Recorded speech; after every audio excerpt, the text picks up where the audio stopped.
안녕하십니까. 국제무역금융센터 정용혁입니다. 신용장 방식에 따른 포장명세서 작성 방법에 대해서 알아보도록 하겠습니다. 무역 대금 결제에서는 무신용장 방식인 송금 방식과 추진 방식, 그리고 보증 방식인 신용장 방식이 있는데요.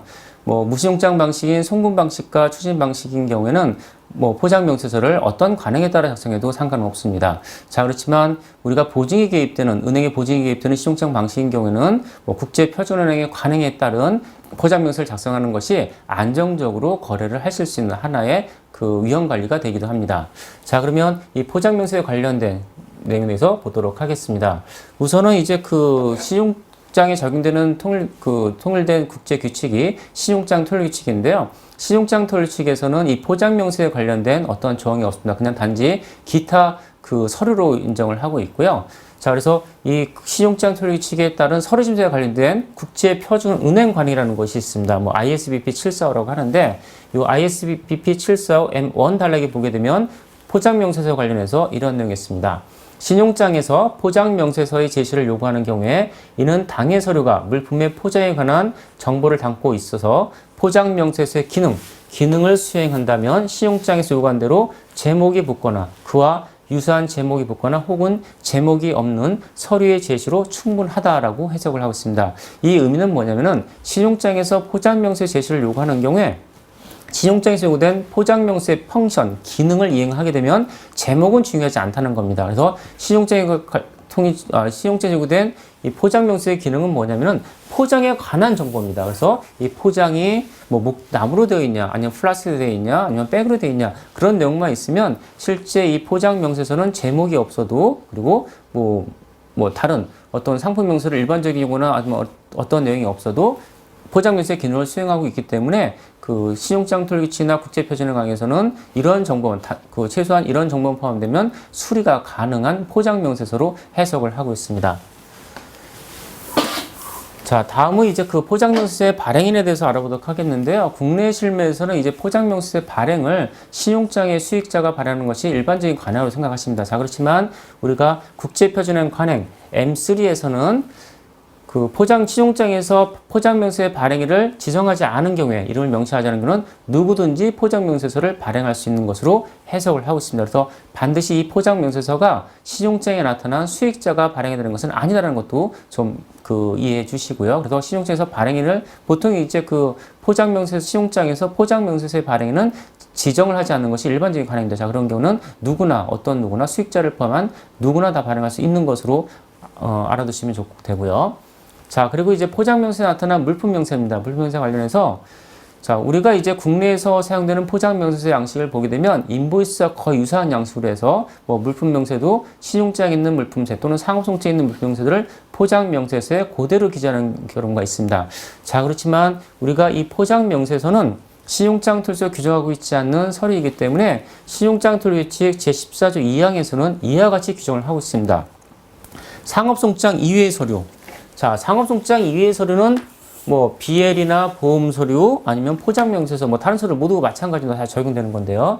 자, 그런 경우에 상업송장 이외의 서류에서 물품, 서비스 또는 의무이행의 명세는 만약 기재되는 경우에 기재되지 않아도 상관이 없습니다. 기재되는 경우에 신용장의 명세와 저촉되지 않는 일반적인 용어라고 해서 영어로는 general term이라고 합니다. 일반적인 용어로 기재될 수 있다라고 규정을 하고 있습니다. 그래서 이 포장명세서 상에 물품명세를 기재하는 경우는 간단한 일반적인 용어로 기재해도 하자되지 않는다, 수리가 된다라는 거 좀 더 이해를 해 주십시오.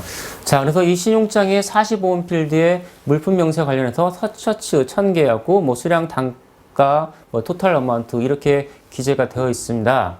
자, 이렇게 기재가 된 경우, 이게 좀 오류가 났네요. 예, 200으로 하게 되면 이와 같이 기재가 된다면, 자, 우리가 패킹 리스트에서의 물품 명세서는 그냥 일반적인 용어, 셔츠가 아닌 클로스나 아니면 가먼트로 기재를 해도 되고요. 자, 그렇지만 가장 중요한 거는 뭐냐면 이 패킹입니다. 이 포장이 어떻게 됐다는 거죠. 그래서 패킹이 플라스틱 되어 있다, 아니면 우드로 되어 있다, 이런 조건만 충족을 하게 되면 신용장 조건을 충족하는 것으로 해석을 하고 있습니다. 그래서 이 포장에 관련된 내용은 중요하지 않다. 라는 내용이, 포장에 관련된 내용이 중요하지, 실질적으로, 일반적인 우리가 그 국내에서 사용되고 있는 포장명세서에 나와 있는 모든 내용을 기재할 필요는 없다라고 이해를 해주십시오. 그래서 이제 국내에서 사용되는 포장명세서 양식을 보게 되면 뭐 상업송장의 양식과 거의 동일하고 이런 내용들을 실제 신용장 거래 당사자의 수출상이 이 내용을 전부 다 기재를 합니다. 자, 그렇지만 기재를 했을 때 잘 기재를 하면 상관이 없는데 뭐 그 실수를 하든지 어떤 뭐 문제점으로 인해 갖고 이 내용을 뭐 오류로 아니 문제가 되게끔 기재를 하는 경우가 실무적으로 많이 발생을 합니다. 자, 그러면 차라리 기재를 하지 않으면 좋은데 뭐 이와 같이 뭐 노티파이 파티, 선적항, 뭐 운송인 이런 내용들을 잘못 기재해서 아니면 논란이 되게 기재를 하기 위해서 논란이 되게 기재하기 위해서 좀 문제가 되는 점도 많이 발생합니다. 자, 그래서 실제로 기재를 하지 않는 것이 좋고요.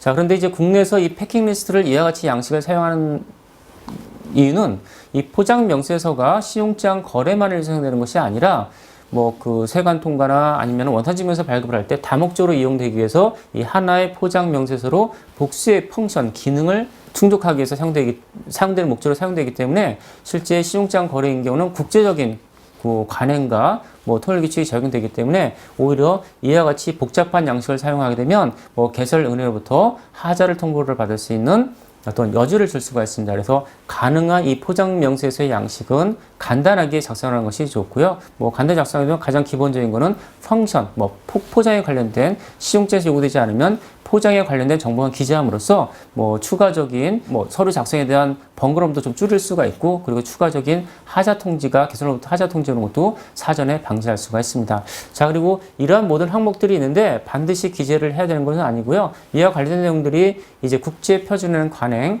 ISBP 74 책자 A17 단락에 나와 있습니다. 뭐 서류에 정보의 기입을 위한 공란이나 박스가 있더라도 그러한 공란 또는 박스가 반드시 기입돼야 되는 것은 아니다라고 해석을 하고 있습니다. 그렇기 때문에 실제 이 포장 명세서는 아니면 뭐 다른 서류들도 마찬가지입니다. 그 공란이 있다고 해서 반드시 그 내용을 기재할 필요는 없는 것으로 해석을 하고 있기 때문에 실제 뭐 국내에서 사용되는 포장 명세서 양식을 사용하지 마시고 간단하게 만드실 수가 있습니다. 간단하게 만드셔갖고 그 안에 간단한 포장에 관련된 이 정보를 기재를 하게 되면 간단하게 단순하게 신용장 조건을 충족할 수 있으니까 분쟁의 여지가 없게 그 포장명세서를 작성을 하시면 좋을 것 같습니다. 이상으로 포장명세서 작성에 대해서 알아봤습니다. 감사합니다.